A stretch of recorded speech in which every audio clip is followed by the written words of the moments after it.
The valley had always been a quiet place, the kind of place where people woke up to birdsong instead of alarms, and where the night sky felt close enough to touch.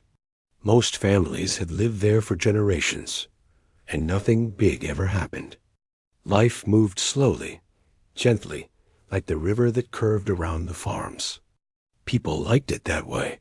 But during those days, something strange began to settle over the valley, something no one could fully explain. It started with the stars. They didn't shine the way they used to. One night, a group of children lying on a hill noticed that a few stars looked slightly out of place, as if someone had nudged them when no one was looking. They pointed and whispered, but adults laughed it off, saying it was probably just the clouds or their imagination. The observatory stood on the tallest ridge, a quiet structure with a silver dome that rotated at night.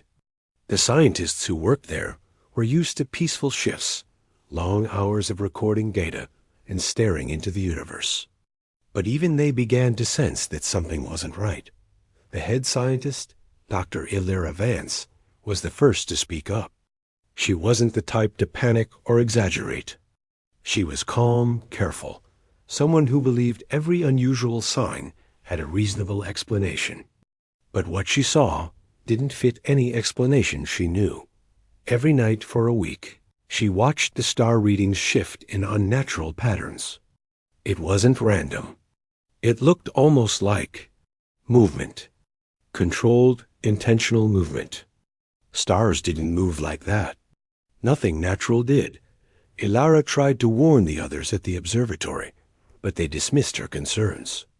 One of the assistants joked that maybe the stars were stretching after billions of years in the same spot.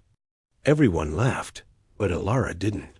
She sat alone in the dark room, staring at the screen, wondering how to convince them something disastrous was on its way. While she struggled with her findings, the valley residents noticed smaller, stranger things. The animals were the first to sense it. Dogs barked at empty corners of rooms, ears standing straight as if they heard something that humans could not. Horses refused to enter open fields, and cows gathered near barns long before sunset, restless and uneasy. One morning, farmers discovered that the birds had stopped singing. They still flew from tree to tree, but they were silent, as if someone had pressed a mute button on nature. People mentioned it quietly, but brushed it off. After all, the valley was known for odd weather and unusual wildlife behavior. No one wanted to think too deeply about it. Then came the glitches, small but unsettling. Streetlights flickered even when it wasn't windy. Phones shut down without warning. Radios picked up strange hums instead of music. Some people said the hum sounded like whispering. Others said it felt like something was listening rather than speaking. But again, everyone shrugged it off, choosing comfort over concern. At the community market, conversations circled around these odd events. One elder remarked that in old stories, the sky changed its patterns before a great upheaval. People laughed nervously. No one wanted to believe the tales were coming true.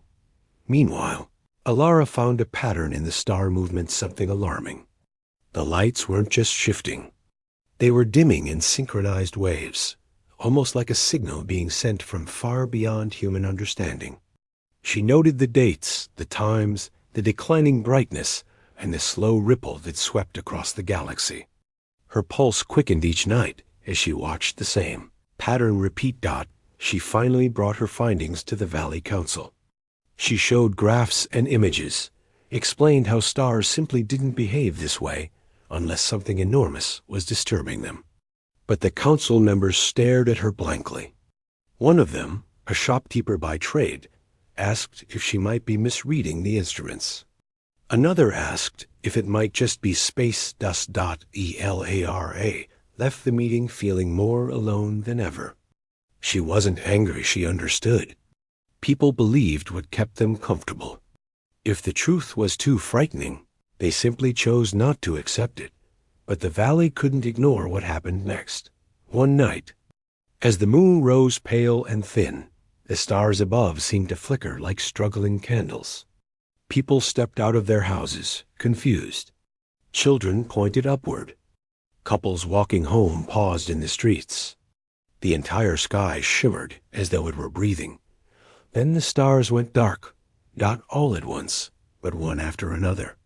Small clusters of them blinked out as if someone were gently pressing a finger on each light. People gasped. Some whispered prayers. Others grabbed their phones, trying to record the phenomenon, but most devices failed to turn on. A deep, trembling silence washed over the valley. It wasn't like any silence they had known before. It felt heavy, as if the air itself were waiting for something to happen. Even the usually restless night wind had stopped. Ilara was at the observatory, staring up through the open dome. Her hands trembled slightly, not from fear, but from the confirmation of everything she had suspected. This wasn't a natural event. It wasn't a cosmic accident. It was deliberate. She ran a quick scan across the sky and saw something that made her step back. Large, faint shapes were moving, not like meteors or aircraft. They had no light, no heat, no trail. They seemed to distort the space around them, like ripples on water. The valley residents saw it too. Strange shadows, huge and slow, shifting high above like silent giants. Panic began to spread. Parents rushed their children indoors. People grabbed flashlights, even though they barely worked. Some stood still, unable to look away from the fading sky. The animals reacted violently. Dogs bolted, pulling free of their leashes. Horses kicked against stable doors. Owls flew in erratic circles, then disappeared into the trees. The valley had never seen such chaos. Ilara stayed at the observatory, heart pounding, trying to understand what she was looking at. Whatever those shapes were, they weren't falling. They weren't burning. They weren't behaving like anything from Earth. They were approaching Dot as the last cluster of stars dimmed. People throughout the valley felt something strange at pressure in their chests. A weight behind their eyes, as if the sky itself was pressing down on them. A few residents dropped to their knees, praying. Others covered their ears, though. There was no sound. Dot. It was then, in that moment of fear and confusion, that the valley understood something profound. Their quiet world, their peaceful life, their simple routines. Everything was about to change. They had begged the stars for mercy without even knowing it. But mercy was not. What was coming? Something else was on its way.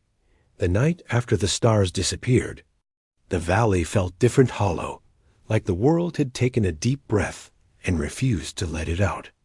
People didn't sleep much.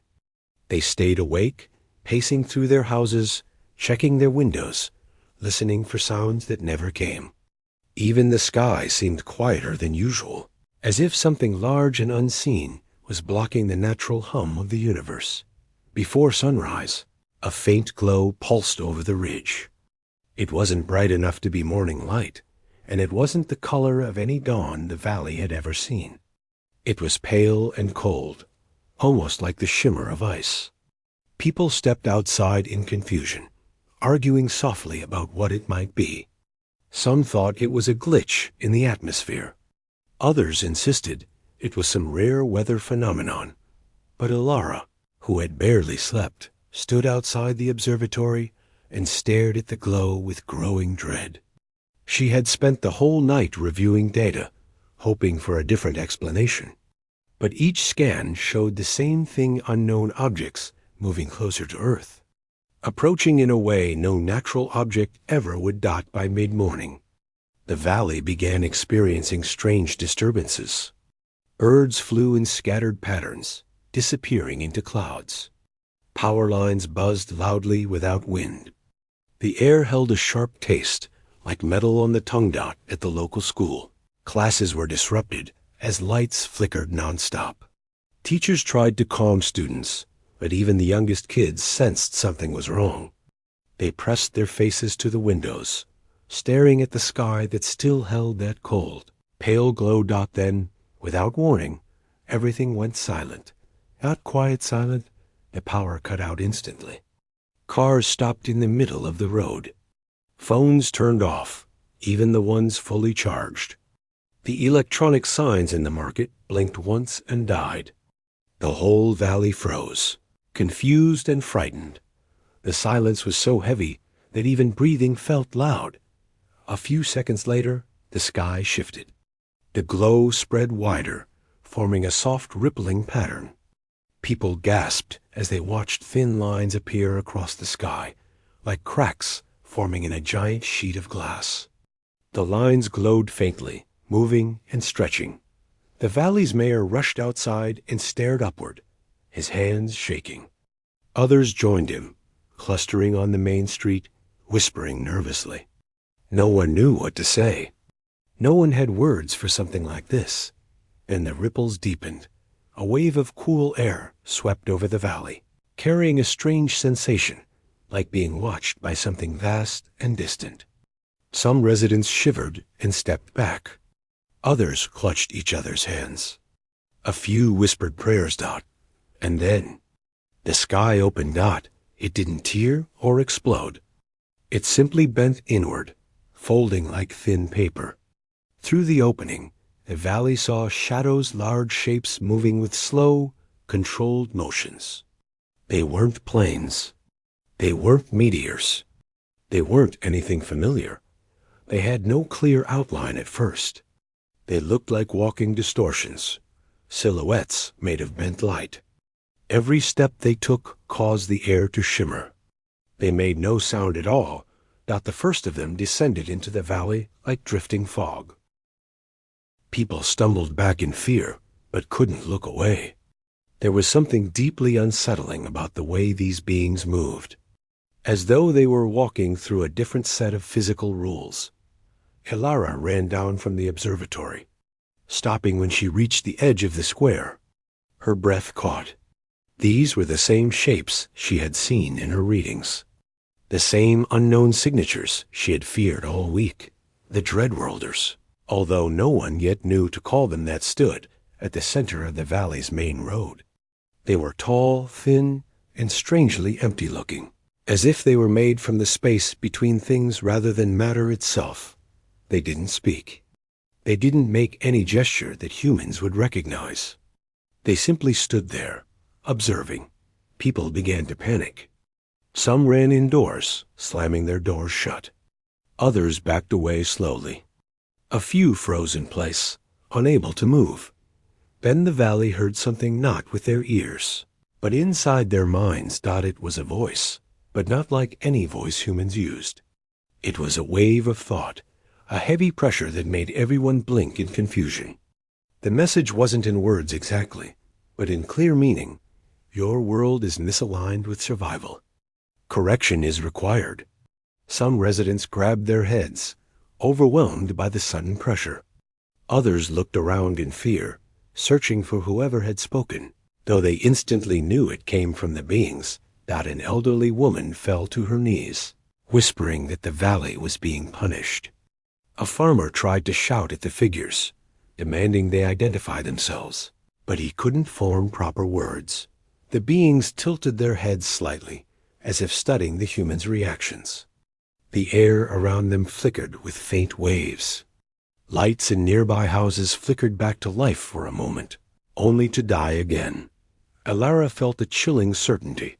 These beings didn't come for conversation or negotiation. They came with a purpose, a plan already decided. Before she could call out to warn the others, a deep vibration rolled through the valley. It wasn't sound.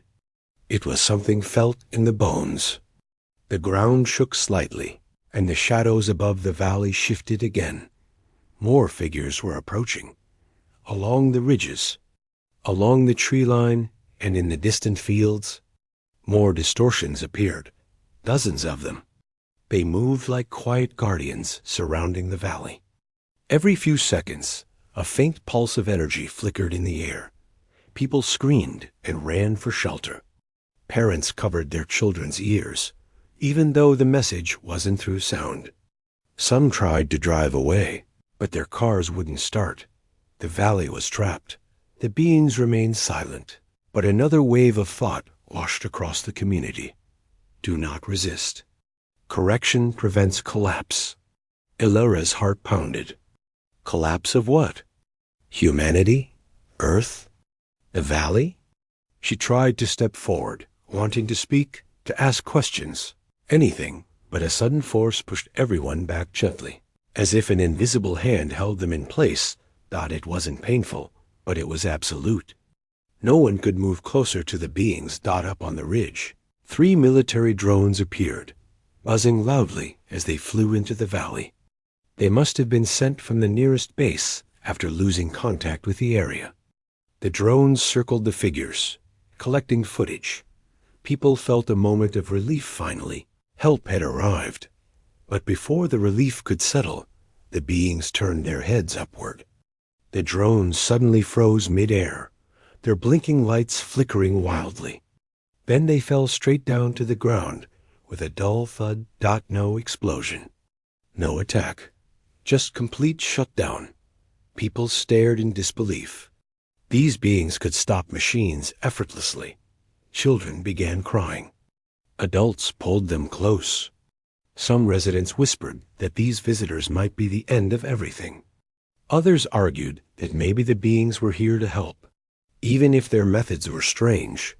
But the valley had no way to understand their intentions. Not yet. The beings slowly spread out, their movements calm and purpose-driven. Each step they took caused soft distortions in the air, like heat rising from a summer road. People backed away as they passed, unsure whether to run, hide, or simply watch. Ilara felt a painful mix of awe and fear. Even in her worst expectations, she hadn't imagined creatures like this silent, emotionless, powerful beyond understanding. The sky above them closed gradually, the rippling lines sealing shut as if nothing had ever opened. But the stars did not return. The valley remained under a dim, heavy sky. For a long moment, everything was still, and the ground pulsed just once. Like a giant heartbeat. The beings stopped walking. Everyone froze. People looked to each other, unsure of what was coming next. And then came the second message, again directly into their minds, stronger and clearer than before. Observation complete. Phase 1 begins. A collective shiver ran through the valley. Even those who didn't understand the message felt fear seep into their bones. Whatever Phase 1 was, it had already begun. The valley's quiet life was gone forever. The real contact had just started, and no one knew what would happen next. The day after the beings arrived, the valley felt as if it was holding its breath. People moved slowly, speaking only in low voices as though they feared being overheard.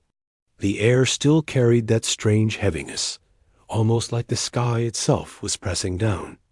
No one knew what the beings wanted or what their Phase 1 meant. But everyone felt deep inside that life had crossed a line that could never be reversed. Early in the morning, a group of residents gathered in the town square. They wanted answers, and they hoped that if enough people came together, they might feel a little safer. Among them were farmers, shopkeepers, teachers, grandparents, and older children who refused to stay indoors, but their eyes kept drifting to the beings, the Dreadworlders. As people had started quietly calling them, stood spread throughout the valley. They didn't move like humans. They didn't shift their weight, glance around, or breathe. They stood still, like tall shadows frozen in place. Only the air around them moved, bending slightly as if their presence weighed differently. They didn't speak. They didn't attack. They simply watched. It was their silence that frightened people the most. A young man stepped forward in the square and tried to call out to one of the beings. His voice shook as he shouted, "What do you want? Why are you here?" There was no answer. Instead, a soft wave pulsed through the air. Everyone felt it like a quiet thump in the chest. The young man staggered back, clutching his head. It wasn't painful. Just overwhelming Dot. Then the valley heard the message again. Not through sound, through thought. Your world is misaligned with survival. Correction is required. The phrase echoed silently through everyone's mind. Some people gasped. Others held on to each other. A few stared at the beings with wide eyes, trying to understand what the message really meant. One of the elders spoke softly. They think something is wrong with us. Wrong with the world. Another whispered, correction. Does that mean they want to fix something? Or change us? No one knew. Elara stood a short distance away, taking slow breaths, trying to steady herself. She had spent her life studying the universe, but nothing in her research had prepared her for this. Still, she understood more than most.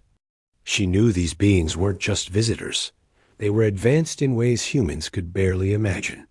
She stepped forward, trying once again to ask questions. What is the correction? What are you planning to do? This time the beings responded instantly. As if waiting for her Dot, a wave of pressure settled over the valley. Observation continues. Resistance is unnecessary. Elara felt her stomach twist. Not because the message sounded threatening, but because of the cold certainty in it. These beings didn't see humans as equals. They saw them as something to adjust, like a broken part of a machine. While people tried to understand the meaning of the messages, strange events continued to unfold across the valley. Electronic devices flickered on and off randomly. Streetlights glowed faintly, even though there was no power. Radios, even the old battery-operated ones, played soft static mixed with short, low hums. Whenever a being was near, the air hummed quietly, almost like a distant engine. Animals behaved more strangely than before. Sheep clustered together in tight groups, refusing to move. Dogs hid under beds or behind furniture, trembling. Birds circled above the valley, but never came down. Even insects avoided the being's presence. At noon, something even stranger happened. A few children had wandered near the riverbank, where one of the Dreadworlders stood. They didn't get too close. They were scared, but also curious. They whispered to each other, pointing at how the light around the being shimmered like heat. Then one of the children suddenly fell back, clutching his head. He wasn't hurt, but his eyes widened as he whispered, "It talked to me." The adults rushed over. The boy explained that he felt something inside his thoughts. Not a voice, an emotion. A strange emotion, like emptiness mixed with focus. Elara, who had hurried over after hearing the commotion, knelt beside the child and asked gently, "Did it say something to you? Or show you something?" The boy hesitated. "It felt like it was trying to see inside my mind." A cold wave ran through the crowd. People realized the beings weren't just observing from the outside, they were studying humans directly, mind to mind. That evening, the Valley Council held an emergency meeting. They gathered inside a large wooden hall, though the building vibrated slightly every time a being passed outside. Lanterns were placed everywhere since there was no electricity, casting warm but shaky light. The atmosphere inside the hall was tense. One council member spoke first. "We cannot stay silent any longer. We must understand what these beings want." Another argued, "How? They don't speak like we do. And every time we ask, they give the same answer." A third person added, "We need to call for help, military, government, scientists, anyone." But Elara shook her head. "No signals are going out. Our messages aren't reaching anyone. The valley is isolated." Murmurs filled the hall. Some people argued that they should try to run. Others insisted that leaving the valley was impossible whenever anyone got close to the edges. They felt unbearable pressure inside their heads and had to turn back. "We are trapped," someone whispered. Just as panic threatened to spread, a strange feeling washed over the room. Everyone fell quiet at once. It was the sensation of being watched, not physically but mentally. A moment later, a new message entered their thoughts. Communication attempt detected. Interference unnecessary. Continue your gathering. The hall fell silent. They understood instantly. The beings knew everything happening inside the valley. Every conversation. Every plan. Privacy did not exist anymore. A woman stood up, her hands trembling. What do they want from us? Why us? Why this valley? Alara closed her eyes for a moment, gathering her thoughts. I think we were just the first place they arrived. Maybe they chose the valley because of the observatory. Maybe because it's isolated. Maybe it was just chance. Someone asked quietly, are they dangerous? Alara didn't want to cause more fear, but she couldn't lie. I don't think they see danger the same way we do. I think they see themselves as necessary. The room fell back into uneasy silence. As the night deepened, the beings began moving again. They walked slowly through the valley, stopping occasionally near houses, fields, or groups of people. Their presence caused the air to shimmer faintly. When they paused, a soft pulse spread outward, touching everything around them. It didn't hurt anyone, but it made people feel exposed. Like their thoughts were being studied. Near midnight, Alara stepped outside to get some air. She stood on the hill overlooking the valley, trying to calm the fear twisting inside her.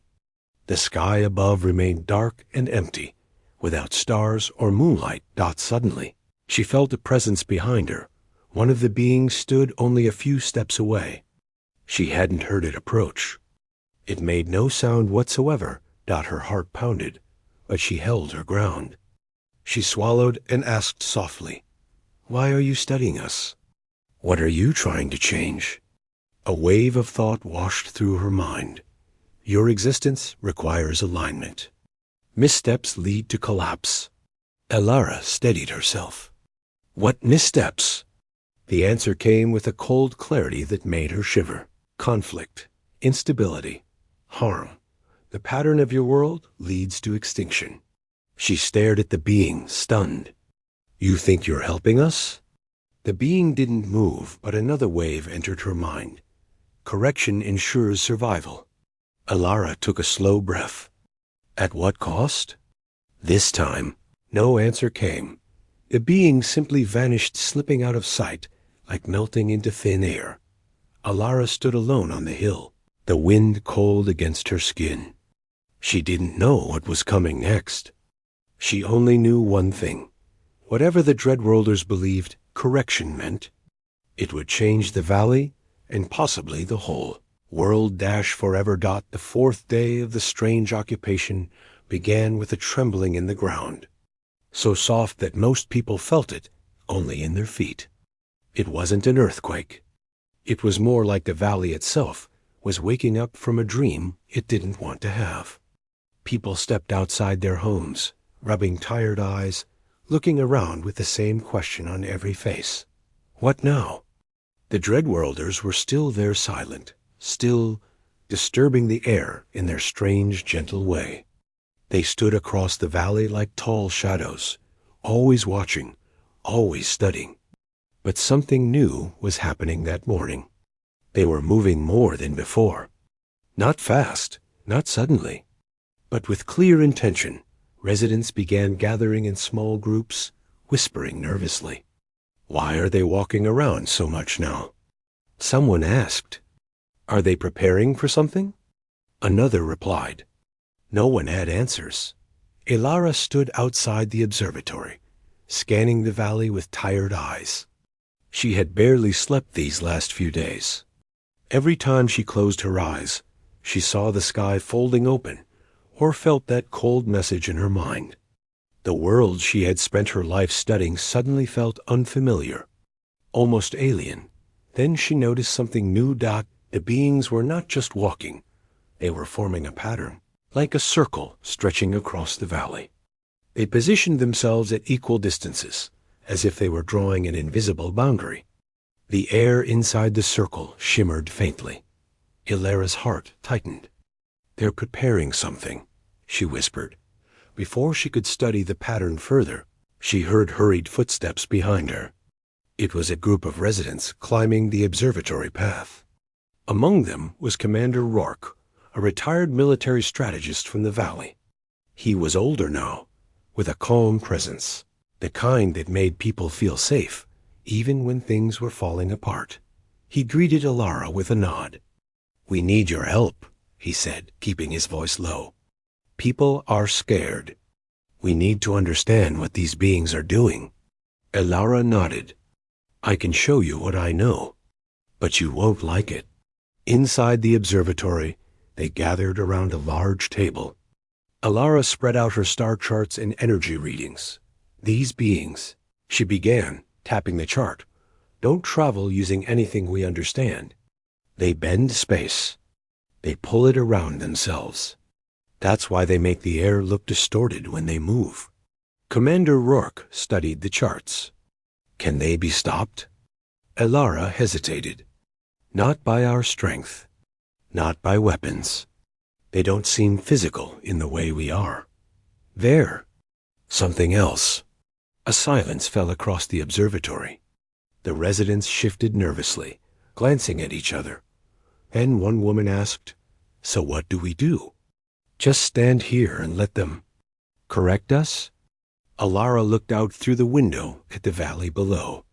"We don't know what their correction means, but I think they misread something about us. They see fear and conflict as a flaw. They think they're fixing us." Commander Rourke nodded slowly. "Then we need to show them they're wrong."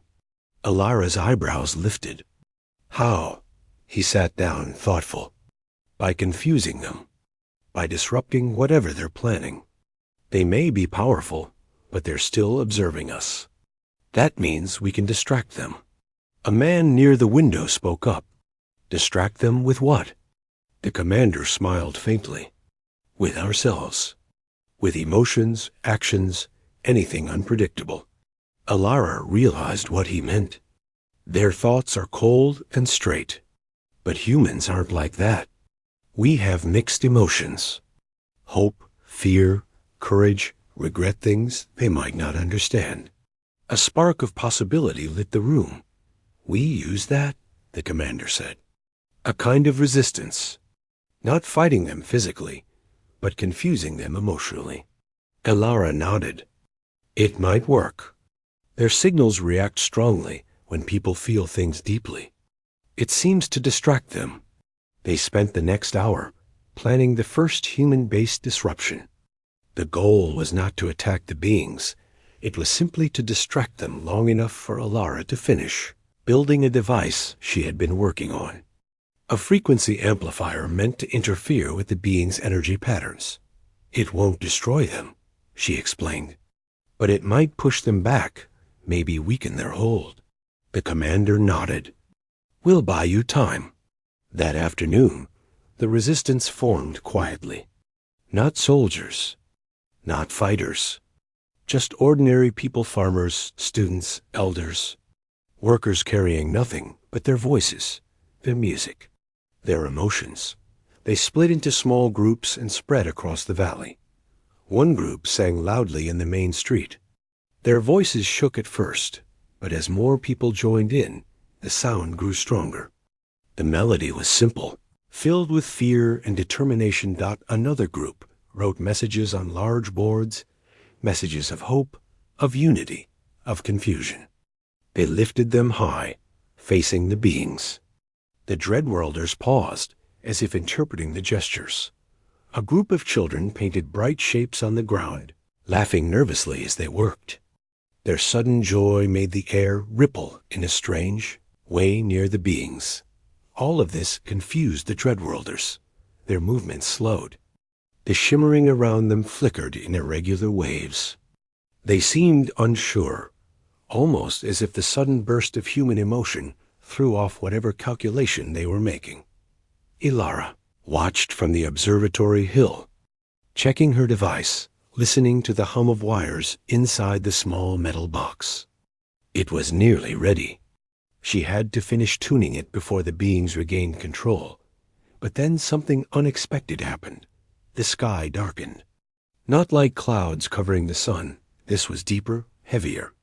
A dim shadow spread across the valley, as if something massive passed overhead. Elara looked up sharply. High above, huge shapes moved in the sky. Not like the tall figures on the ground.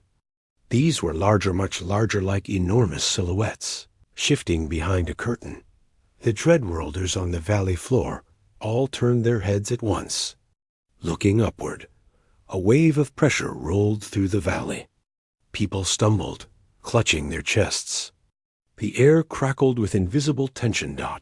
Then the largest being at the valley center sent out a message so strong that it felt like a sudden gust of cold wind. Inside every mind, disruption detected.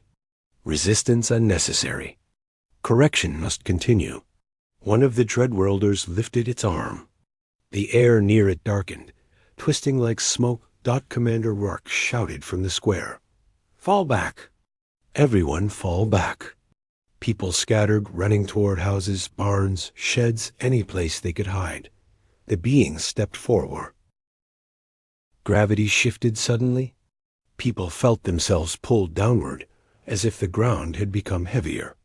Some dropped to their knees.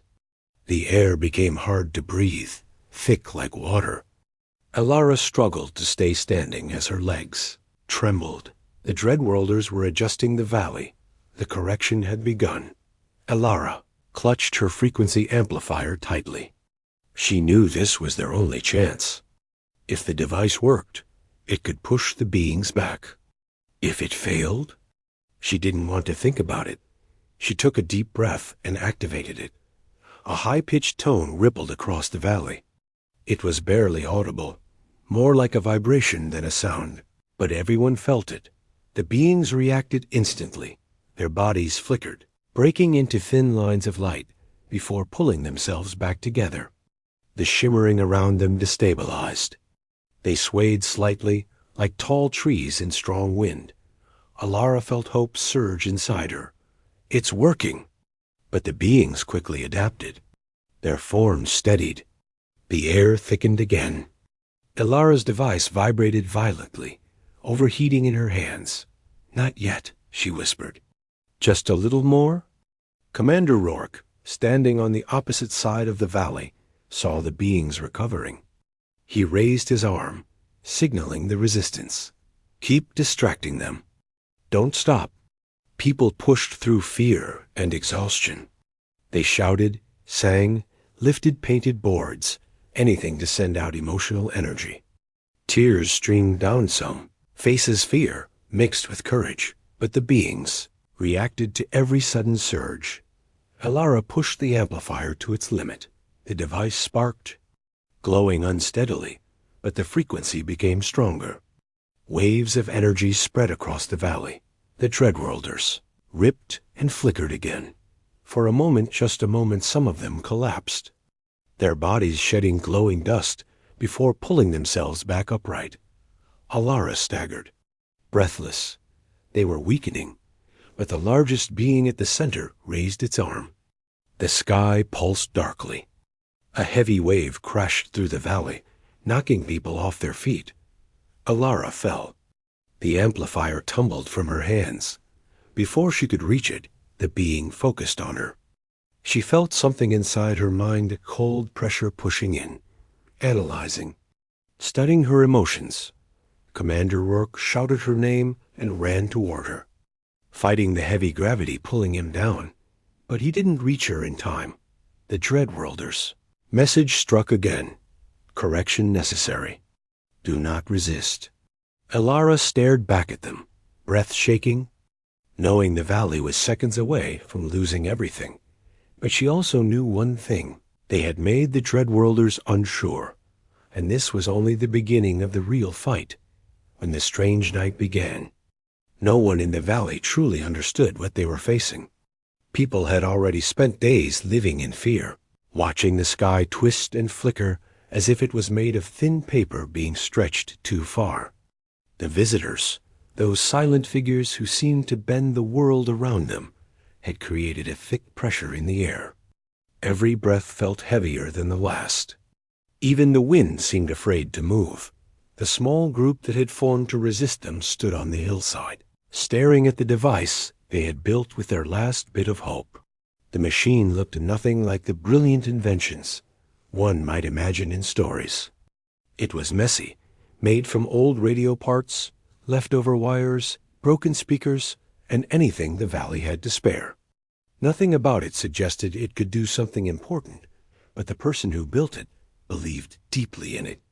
And belief was something the valley still had. Even after everything died, as the group prepared the device, the air around them began to ripple. The visitors appeared again, rising from the ground like reflections stepping out of water. They never walked in a straight line. They drifted, gliding, as if gravity was a choice they could ignore. The space behind them bent slightly, like heat waves on a road. For a moment, the group stood frozen, not because the visitors were loud or frightening, but because of the strange calm that followed their arrival. It was the kind of calm that feels heavy, like the world holding its breath. One person whispered that maybe the visitors were trying to communicate again, but no one really believed that. They had seen how the visitors behaved. Their messages were never spoken aloud. They sank directly into the mind like a cold thought. One of the visitors stepped forward. It didn't raise a hand, didn't move aggressively, didn't make any sound. Yet the air vibrated with the sense of a question. Not a kind question, but something more like an evaluation. A quiet judgment. The group knew they had no more time to hesitate. The person closest to the device took a deep breath and nodded. They switched it on dot at first. Nothing happened. The machine hummed weakly, flickered, and clicked like an old radio, trying to find a signal. A few people exchanged worried looks. The humming grew louder, turning into a rising tone that vibrated through the ground. Even the birds felt it. Several flew from the nearby trees in messy, panicked patterns. Then the device released its first wave. The sound wasn't loud. It wasn't sharp or dangerous. It felt more like a pulse, like someone tapping the air with a gentle hand. But the visitors reacted instantly. Their shapes flickered, stretched, and then tightened again, as if they were trying to hold themselves together. The space around them rippled in uneven circles. One person in the group let out a small, shocked laugh. Not because anything was funny, but because it was the first time they had seen the visitors disturbed by anything humans created. The second wave came stronger. The ground shook slightly, and the air buzzed like a swarm of bees. The visitors recoiled again, their forms warping like reflections in broken glass. The machine continued to pulse in a steady rhythm, releasing the harmonic waves the group hoped would disrupt the visitors' energy. For a moment, hope flickered through the valley dot, but visitors who could bend the sky were not so easily defeated. The tallest one lifted its arm, slightly not in anger, but with a strange calmness. It wasn't attacking. It was adjusting itself, adapting the way a person would shift their weight to regain balance. The other visitors followed, aligning themselves in a slow, synchronized motion. Then the machine's effect weakened. The waves spread unevenly, dropping in strength. The visitors slowly straightened, their outlines smoothing until they looked untouched. The group's fragile hope dimmed dot. The person who had built the machine stared at it with wide eyes. They knew the device needed a final boost, something powerful enough to break the visitor's ability to adapt. The amplifier was designed to use emotional resonance, human feelings, to create unpredictable patterns. But it needed a direct source, something raw, something strong enough to shake the strange balance of the beings before them. Several people stepped forward, ready to try anything. But the creator of the device shook their head and stepped toward the machine alone. They placed both hands on the metal frame and closed their eyes. No one knew exactly what they were doing, but everyone felt the moment the machine connected with them. A warm pulse spread through the air, softer than the earlier waves, but much deeper. Instead of sounding mechanical, the pulse carried something personal, something human. It wasn't anger or fear. It wasn't the kind of intense emotion that harms or frightens. It was something more complex, a blend of memory, hope, sadness, love, and determination. The kind of mixture every person carries quietly in their heart. A collection of moments that define a life. The device amplified these feelings, turning them into vibrations that spread through the valley like gentle ripples on a lake. The visitors reacted differently this time. They didn't twist or flicker. They hesitated. Their bodies became still, as if listening. The air around them shimmered, not with hostility, but with confusion. They weren't built to understand emotional contradictions. Their minds seemed to work in clean, perfect patterns, and human emotions were anything but clean or perfect. The visitors moved like their balance had been shaken. Their forms narrowed and stretched again, not out of aggression, but in disorientation. The air filled with soft tremors, harmless but strange. Even the shadows around the visitors looked unstable. The third wave from the machine hit them with even more human resonance. It carried memories, small but powerful ones. A warm light from a window during childhood. The sound of rain falling on an old roof. The feeling of holding someone's hand during tough times. The quiet hope that people cling to, even when the world feels uncertain. These were feelings no machine could create, and no visitor could predict. One visitor suddenly fractured its form, splitting into thin, harmless strips of light that drifted away like dust in sunlight. It didn't explode, and nothing destructive happened. It simply dissolved as though it could no longer anchor itself in this world. Another followed, then another. But not all faded. Some struggled, their forms bending not aggressively, but defensively. They tried to stabilize themselves, pulling at the space around them, as if trying to rebuild the patterns that held them together. The machine faltered for a moment. The person using it felt weak, their memories rushing through them too fast. Two others rushed forward to steady them, putting their hands on the frame to share the emotional load. More people joined after that, forming a circle around the machine. One by one, people touched the frame, adding their own memories. Not perfect ones, human ones. A moment of laughter with a friend. A morning when the sun looked brighter than usual. The feeling of being scared and deciding to stand anyway.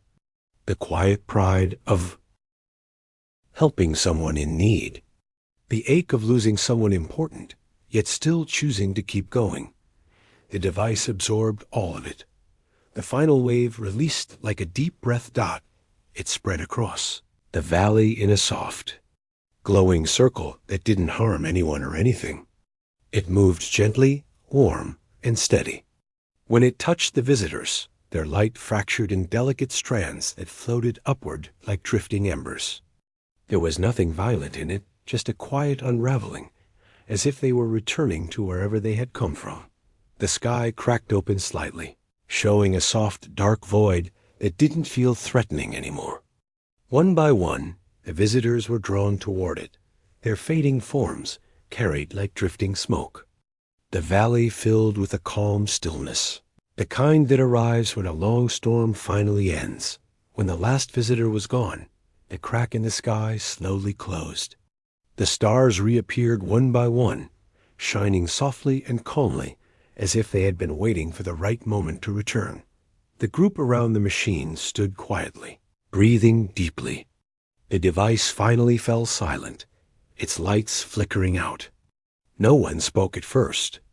They simply stood together under the returning stars, grateful not just to be safe, but to have faced something impossible with unity, memory, and hope. And in that quiet moment, the valley felt like it belonged to them again.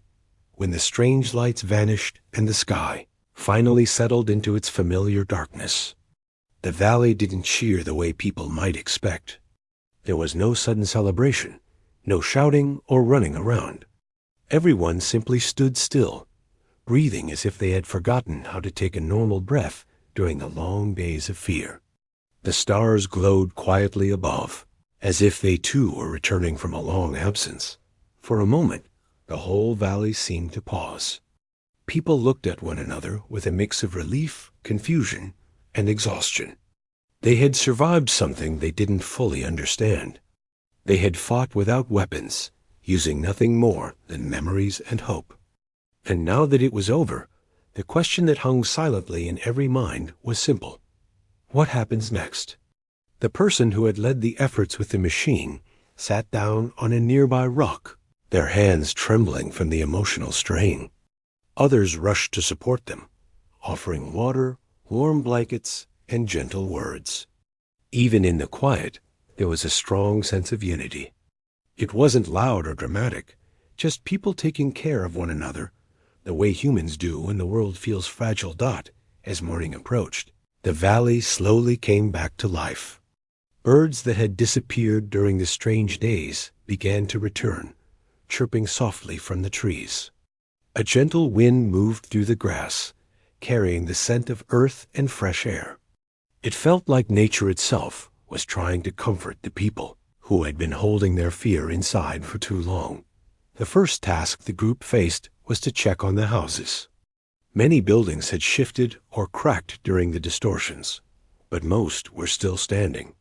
People walked through the valley, touching walls, picking up fallen objects, and checking if their homes were still safe.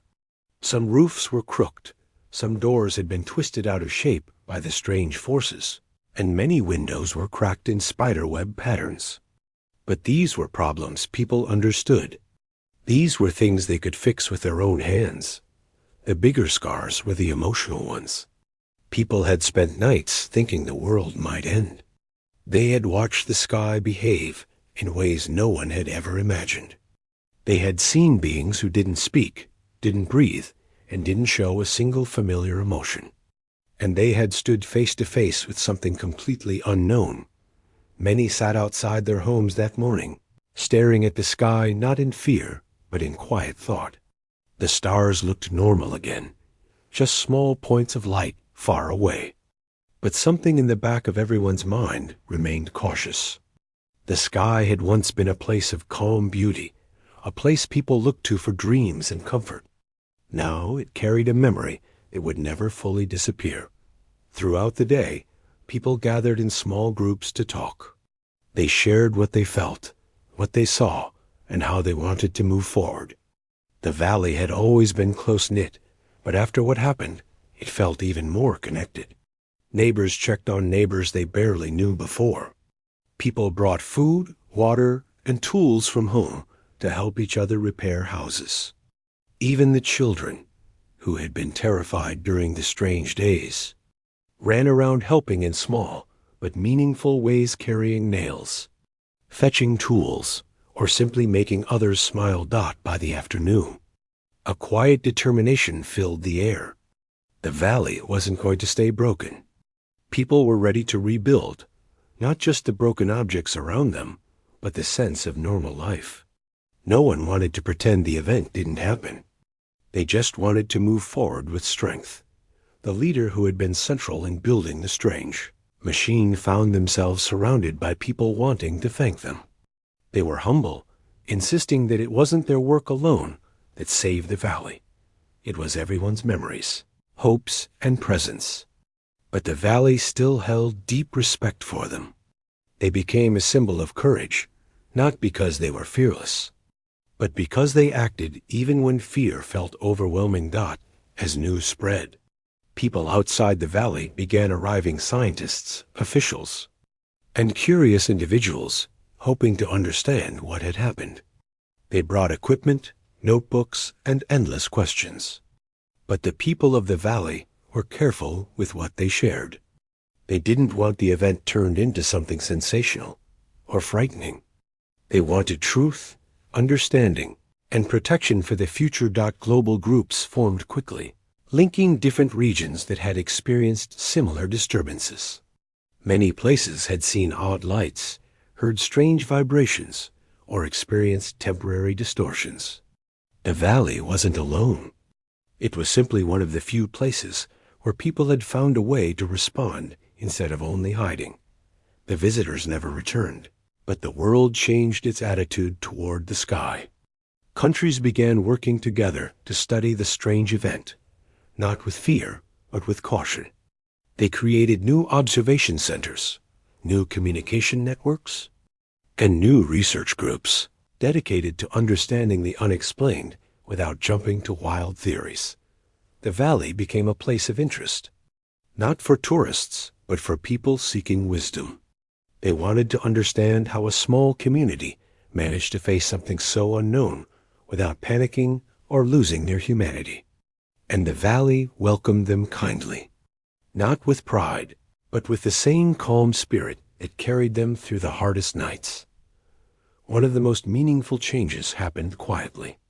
People around the world began appreciating simple things more deeply. The feeling of sunlight on skin, the sound of wind through trees, the comfort of sitting beside loved ones. The event reminded everyone that life is fragile, but also incredibly strong.